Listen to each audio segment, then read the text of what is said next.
From KTVN, this is 2 News Nevada, Morning Edition.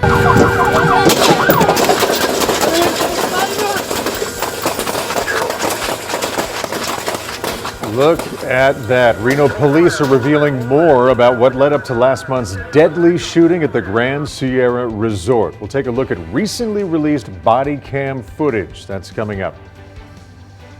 The parents of a toddler found dead in her Cold Springs home earlier this year attended court in custody yesterday. We have updates on Nicholas and Andrea Loving's cases straight ahead. The warmest day of the week has come to a close now. Temperatures start to drop, 90s still today for a warm day in store, and fire weather out there for an active day for fire weather. More details right around the corner.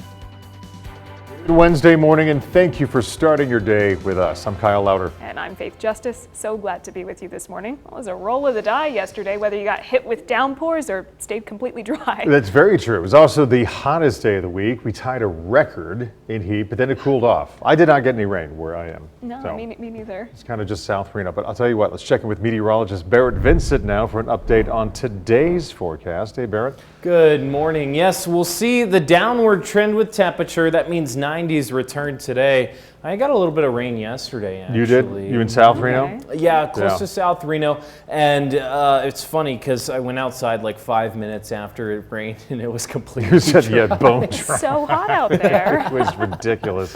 Yes, I think we would have broken records if we didn't see that rain yesterday. Oh, definitely, for sure. Well, we'll see a continuation of that warm pattern continuing, but not triple digits. We'll see those 90s arrive later on this afternoon and continue up until this weekend for those highs. Fire weather will be in the forecast today and some showers south of Highway 50 to the Great Basin. 68 degrees outside right now, on the way to those 90s this afternoon. 80s take over after 9 a.m. and then 97 will be in store for the high in Reno. Breezy this afternoon with those winds gusting up to 20 miles an hour. 80s return to start next week out and 70s return up to Lake Tahoe today. Now fire weather will be in the forecast as humidities drop and winds pick up. If these things exist simultaneously, fire weather will be in the forecast. Thunderstorm activity raises concerns for some lightning strikes to the Great Basin today. So if you don't want to do your lawn work, I have the excuse for you.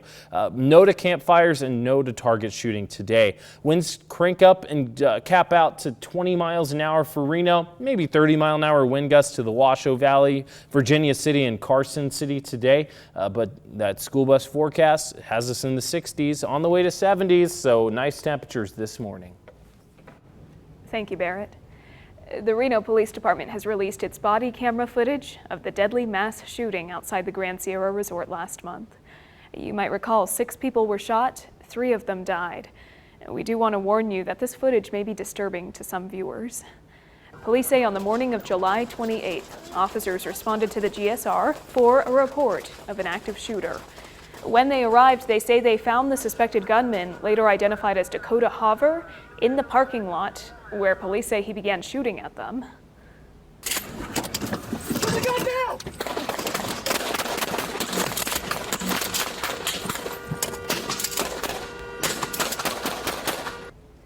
Police say a patrol car was shot 4 times, but no bullets hit any officers.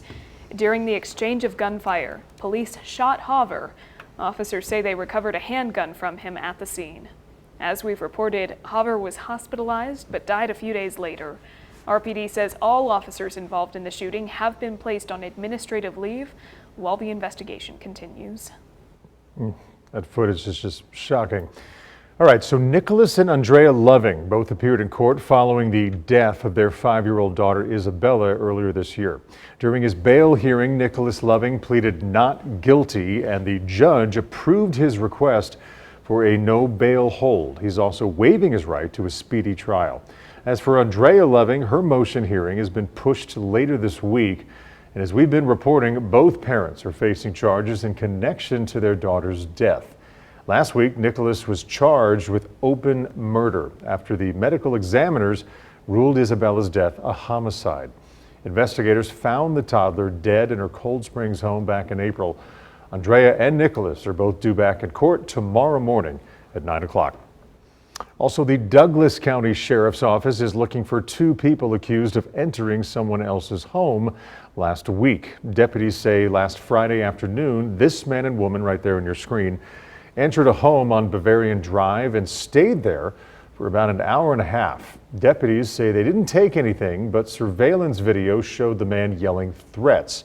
The man is described as being in his late 30s with brown hair and a full beard, and the woman is in her late 40s, possibly early 50s, with light brown hair and glasses. The man may have called her Michelle or Rochelle. So if you know anything that can help, please call Douglas County Sheriff's Office at the number right there on your screen. Local police are warning the community about an increase in stolen mail and packages from mailboxes. Deputies are reminding everyone to use secure U.S. Postal Service drop boxes or take your outgoing mail directly to the post office, especially if you're sending checks or sensitive mail items.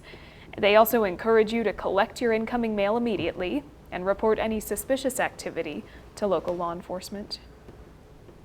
And a developing story here. The Nevada Department of Corrections is investigating 4 suspected homicides that happened inside 3 different correctional facilities in the state.